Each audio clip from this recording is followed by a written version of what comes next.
Podcast.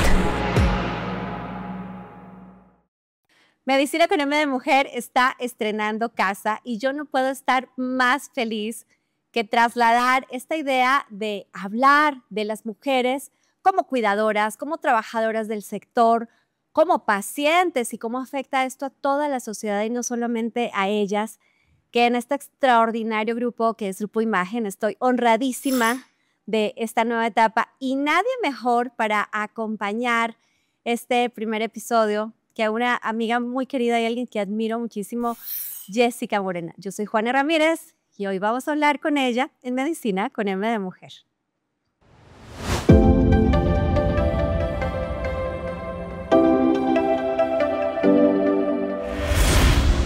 Jessica, ¿cómo estás? Qué alegría tenerte en esta, la nueva casa de Medicina con M de Mujer. Muy bien, Juana, muchísimas gracias por la invitación. Felicidades por tu nueva casa y un honor que seamos el primer invitado en tu nueva casa. Pues es la nueva casa de la salud, de un medio que yo creo que se preocupa por entregar información y contenidos curados, científicamente rigurosos, y eso creo que a ti te va a resonar mucho, ya van a ver por qué. Así que yo sí estoy muy contenta y muy honrada de tenerte a ti para inaugurar esta nueva etapa, Jessica. Y en Medicina con M de Mujer, la protagonista eres tú, el tema eres tú. Así que me gustaría empezar porque me cuentes dónde naciste, con quién creciste, hermanos, no hermanos. Platícame un poquito de esto. Claro, Juana, nací en Monterrey, pero me fui a Costa Rica con pocos meses después de haber nacido. Y viví básicamente hasta hace 10 años que llegué a México, viví en Costa Rica. Pero me acabo de enterar que eres regia. Soy regia, exactamente, soy regia. En realidad tengo las dos nacionalidades y la razón por la cual nací en Monterrey es porque mi papá y mi mamá, luego de terminar la preparatoria en Costa Rica, se casaron y mi papá viene a México a estudiar medicina. Así que aquí nacimos mis dos hermanas mayores y yo. Las tres somos mexicanas costarricenses. Y bueno, soy la menor de 3 hermanas, 3 mujeres.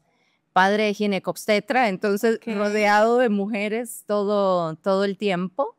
Y bueno, esa es un poquito mi historia más familiar.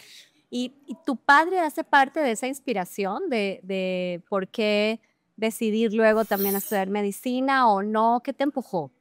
Fíjate que es muy curioso porque mi papá a mis 2 hermanas y a mí siempre nos dijo, por favor, no estudien medicina. Es una carrera más común de lo que la gente se imagina, que los médicos, sobre todo los hombres, me parece, le dicen a sus hijos, estudia algo que no sea medicina. ¿Por? Precisamente eso era lo que nos decía, es una carrera muy dura, si ustedes quieren ser mamás, quieren ser esposas, no es la carrera para combinar ambas cosas. Entonces, desde muy niña lo escuché, pero claramente la espinita estaba ahí, la vocación por la medicina estaba ahí. Entonces, durante muchos años sabía que iba a ser algo relacionado con ciencia. En algún momento dije que iba a ser biología marina, en otro momento dije que iba a ser tecnología de alimentos y finalmente alrededor de los 16 años dije, padre, qué pena, pero lo mío es la medicina y aquí estoy. Déjame hacer un stop aquí porque esto de pensar que la medicina no estaba hecha para las mujeres hizo, entre otras cosas, que por muchísimos años los especialistas, en fin, la gente dice voy al doctor. Normalmente en nuestro vocabulario no está el voy a la doctora y no eres la primera que me dice que hubo quien le dijera, incluso los maestros, estudiar no es para mujeres, sobre todo si te vas a casar, si quieres tener hijos, una postura por demás machista. ¿Cómo lo ves hoy? Fíjate que en su momento no le ponía mucha atención e inclusive algunos profesores que en algún momento a lo largo de la carrera insistían en deberías estar en casa, cuidando niños, lavando platos. Pero lo viviste, o sea, te lo viví, a ti. lo Wow. viví, sí, lo viví y recuerdo en algún momento en una sala de operaciones me volví y le dije al cirujano que era mi maestro, al doctor, pero es que fíjese que a mí no me gusta lavar platos, entonces mejor enséñeme de cirugía y así los dos nos entretenemos. Entonces creo que ese abordaje me ayudó a no ponerle mucha atención a esas voces que constantemente me decían, este camino no es para las mujeres. Pero hoy en día lo seguimos viendo y hemos escuchado de áreas como la urología, por ejemplo, en donde hay muy pocas mujeres. La misma oncología general, en donde todavía también vemos pocas mujeres. Entonces todavía hay algunos rezagos, algunas ideas en ese sentido que creo que necesitamos continuar erradicando y continuar fomentando un ambiente de mayor equidad y sobre todo de oportunidad para todos, independientemente de género, inclinación sexual, raza, etcétera. Pero fíjate lo relevante que resulta lo que estás comentando, porque el 72% de los trabajadores del sector salud, no solo en México, en el mundo, son mujeres.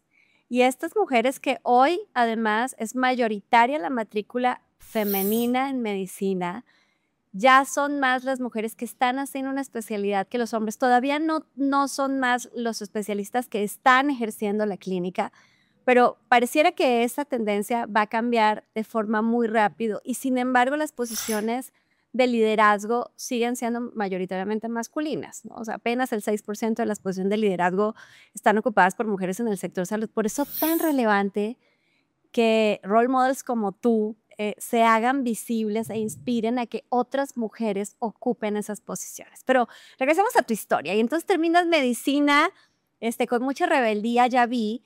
¿Y qué sigue para ti, Jessie?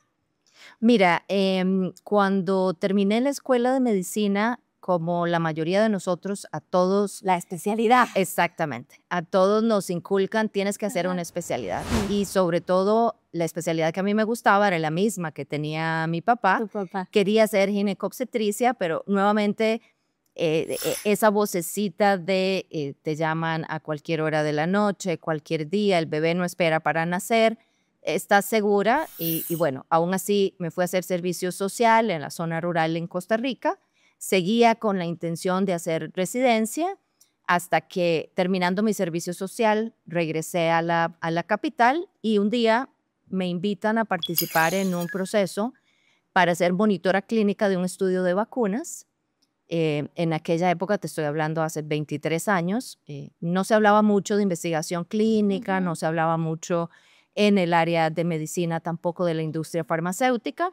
Así que más que por curiosidad, fui a la entrevista, me gustó, empecé a trabajar en investigación clínica y 23 años después aquí estoy. ¡Wow! Y ahora que te escuchaba, pensaba en cómo la vida nos va poniendo estas herramientas que tenemos que aprovechar porque terminarías años más tarde siendo decisiva durante la pandemia de COVID-19. Pero ahora vamos a ir para allá. ¿Qué has vivido a lo largo? Has tenido una carrera, Jessica, realmente admirable en la industria farmacéutica. Has trabajado para algunas de las más importantes compañías.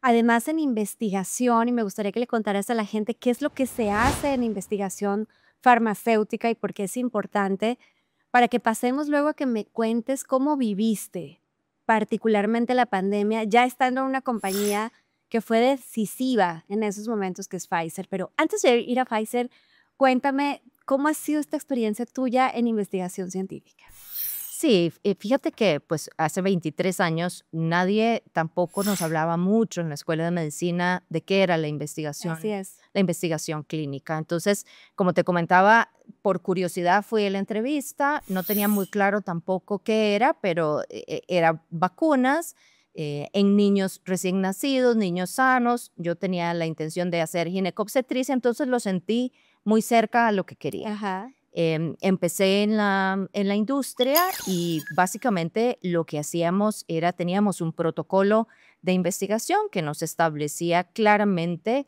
la guía de qué pacientes íbamos a incluir, qué niños íbamos a incluir en el protocolo. Es un proceso que la gente a veces piensa que es muy superficial y es todo lo contrario. Es un proceso altísimamente regulado, muy controlado. Se le da seguimiento muy cercano a los participantes en los estudios de investigación clínica. y en este caso aún más porque eran bebés recién nacidos, una vacuna que lo voy a decir la enfermedad porque tiene muchísimos años ya de existir, una vacuna contra el rotavirus, que es la diarrea en los niños en la edad pediátrica, y hoy en día, en mi época, se morían miles de millones de niños alrededor del mundo por diarrea y hoy eso ya no existe. Entonces, claramente también te da la satisfacción de ver la evolución de la ciencia, el que hayas podido colaborar un poquito en que hoy gran cantidad de niños no mueran de algo tan sencillo como la diarrea. Entonces, por supuesto que la satisfacción desde aquel momento y el enamoramiento fue básicamente instantáneo en todos los temas de investigación, en todos los temas de desarrollo de medicamentos y todo ese proceso de ver cómo empiezas desde una idea, si me permites llamarlo así, desde una idea hasta que un medicamento ve la luz y tiene un impacto en la salud a nivel mundial. Justo, ayúdame a explicarle a nuestra audiencia cómo funciona el desarrollo de una innovación farmacéutica. ¿Cuáles son las fases? Porque de repente en nuestro entorno, en nuestro pequeñísimo entorno médico especializado, usamos una serie de palabras complicadas que se hacen muy distantes a la gente y Medicina con M de Mujer y Health Café también buscan hacer accesible esta información y yo ya tuve la oportunidad de platicar contigo en otros momentos y eres extraordinaria comunicadora, así que ayúdame a explicar. Sí, mira, todo empieza en un laboratorio con un prototipo, si lo podemos llamar así, de un medicamento que tenemos una idea puede tener un impacto positivo en una enfermedad específica. Esto se llama investigación preclínica y esto incluye desde modelos en computadora, hoy con inteligencia artificial, hasta en algunas ocasiones cada vez menos estudios en animales. Luego pasamos a la fase clínica, en donde básicamente tiene 4 fases, fase 1, 2, 3 y 4, y en la primera fase siempre son grupos de personas mucho más chiquitos, mucho más pequeños, y buscamos evidenciar primero seguridad. Lo más importante es esto que estoy planteando, ¿es seguro para usar en el ser humano o no? Y luego van avanzando con mayor cantidad de participantes y ampliando el scope no solo a seguridad, sino también eficacia. ¿Sirve para lo que yo lo estoy estudiando? ¿Funciona? ¿Es suficientemente efectivo? ¿O ya hay algo más en el mercado y no hacemos ninguna diferencia? Continuando siempre la supervisión de la seguridad. Vamos aumentando cantidad de pacientes, vamos aumentando criterios que analizamos desde pruebas de laboratorio, dependiendo del medicamento, si hay algún impacto en el crecimiento de los niños o no, si es en mujeres embarazadas, si hay algún impacto en el desarrollo del bebé, hasta que llegamos a una fase 4, que ya es una vez que el medicamento está en el mercado y continuamos siempre, esto no acaba nunca, continuamos siempre explorando la seguridad, la eficacia del medicamento, si hay algunos otros usos que no habíamos explorado o identificado en las fases clínicas y con el uso masivo empiezan a surgir por ahí. Pero es un proceso largo, muy riguroso, muy regulado y muy estricto. A eso iba, este proceso que nos acabas de explicar, ¿cuánto tiempo puede tomar, Jessica?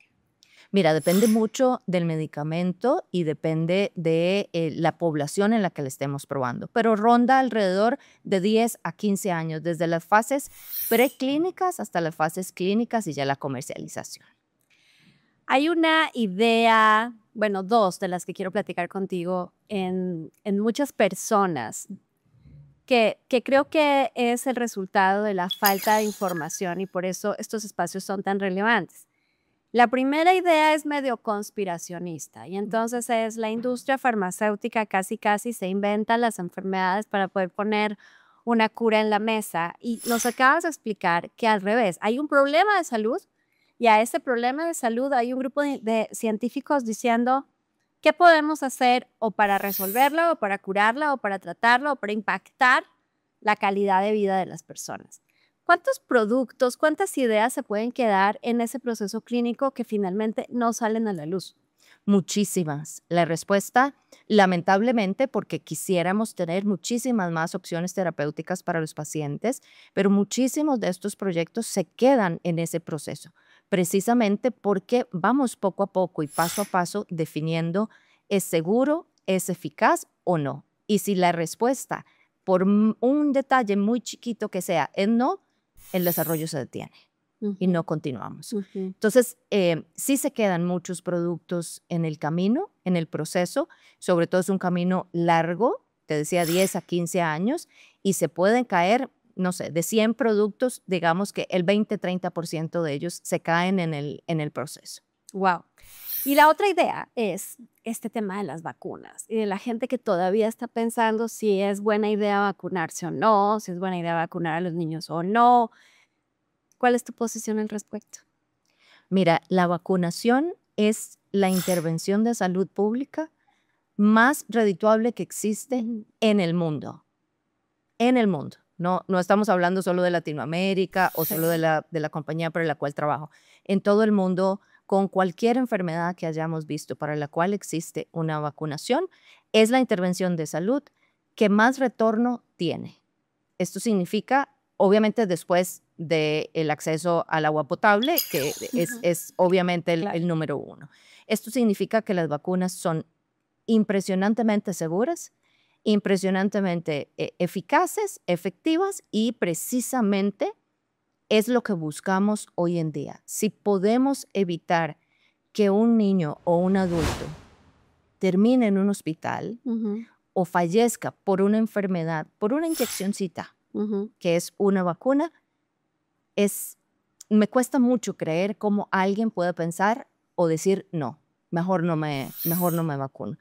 Obviamente, puedo entender que mucha gente puede tener la duda de los procesos de seguridad y los procesos de eficacia. Y claramente, y tu pregunta fue perfecta, pasan por fases de muchísimos años, de muchísimos estudios, de mucho seguimiento, de mucha supervisión antes de llegar al mercado. Así que la vacuna que está hoy en el mercado es una vacuna que ha probado ser segura y eficaz. Sí, y que de repente se utilizan estos casos extraordinarios, porque en realidad lo son muy pocos casos de eventos adversos, de reacciones que en todos los medicamentos ocurre, también hay que decirlo, y con base en esos pocos casos, además mal informados y tergiversados, se trata de alentar a la población a no hacer algo para su salud que definitivamente les va a salvar la vida, les va a evitar un montón de complicaciones en el futuro, particularmente a los niños.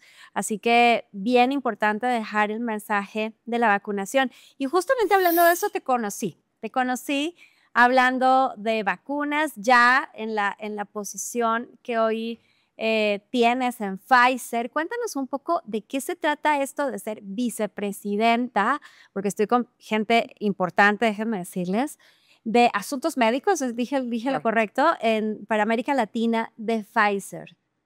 ¿Cómo se cocina eso? ¿Cuáles son tus responsabilidades? ¿Cómo es un día de Jessica en la industria farmacéutica?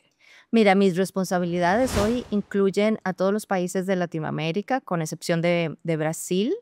Y básicamente mi mayor foco es cómo nos aseguramos precisamente de poner frente a nuestros médicos, a nuestras autoridades regulatorias, a nuestros tomadores de decisión, toda la información de seguridad y eficacia de nuestros productos, para que ese proceso de toma de decisión sea un proceso sustentado, para que ellos tengan la plena confianza y la plena certeza de que en el momento que aprueban o reembolsan un medicamento, sea un medicamento que haya probado ser seguro y eficaz para la población. Entonces, hoy estamos precisamente trabajando en todos los países de Latinoamérica en proveer este tipo de información desde el área médica con información técnica científica a estos tomadores de decisión y asegurarnos también que los médicos tienen también acceso a esta información para que en el momento que decidan cuál medicamento van a dar a este paciente, tengan también seguridad de que hay un match perfecto entre el medicamento y el paciente. Jessica, comentaba al comienzo del papel muy relevante que compañías como Pfizer, como Johnson, como AstraZeneca en el desarrollo de las vacunas tuvieron durante la época de la pandemia. Y he dicho en varios foros que en realidad la población aprendió cómo se desarrollaba una vacuna y seguíamos el desarrollo como normalmente seguimos los campeonatos de fútbol, ¿no? A ver quién va primero y teníamos las noticias de si había avanzado el protocolo o no, etcétera. No imagino lo que eso fue para los que estaban dentro de esos laboratorios, dentro de esas compañías.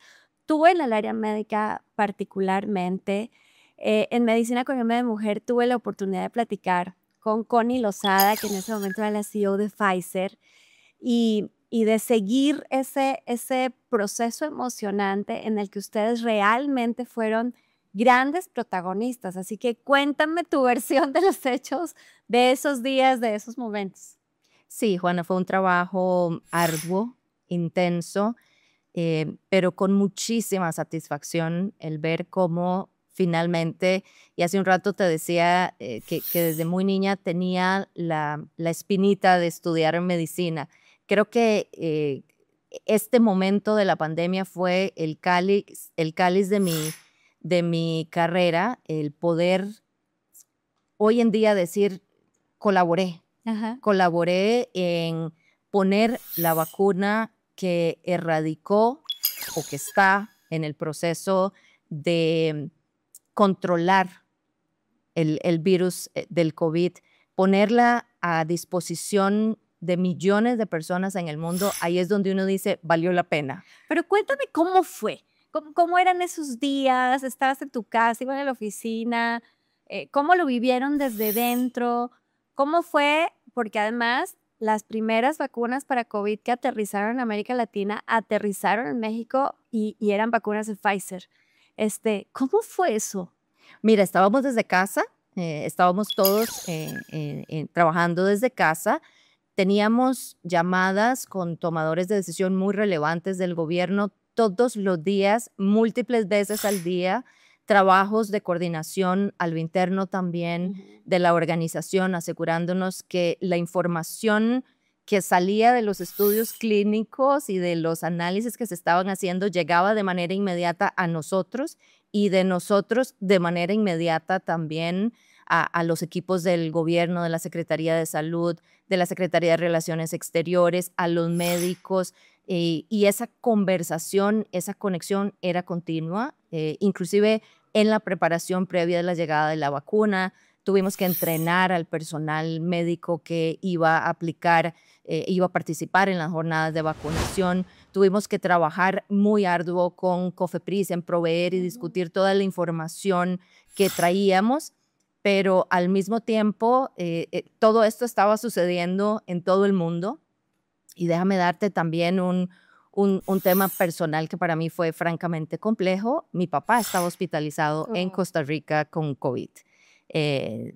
Como profesional del área de la salud, francamente estuvo expuesto claro, por a toda la pandemia, muy a inicios. Entonces fue un momento personal muy complejo, pero profesional de muchísima satisfacción. Y en aquel momento mi papá lamentablemente falleció el 25 de diciembre del 2020. En México la vacuna llegó el 23, en Costa Rica la vacuna llegó el 24 de diciembre, mi papá fallece el 25 de diciembre, entonces comprenderás que fue un momento personal muy complejo, pero profesional. Yo tenía la satisfacción de decir, no pude salvar a mi padre, pero pude proveer y asegurarme de traer la vacuna para que estuviera disponible a 125 millones de habitantes en México. Así que definitivamente un momento en mi carrera que jamás, jamás olvidaré, Juan. No, pues claro que no lo vas a olvidar jamás y lamento la pérdida de tu papá. Pero supongo que hubo un momento, Jessie, el día que les dijeron ya hay vacuna. No sé cómo se confirmó eso al interior de Pfizer y qué sentiste, qué pensabas en ese momento.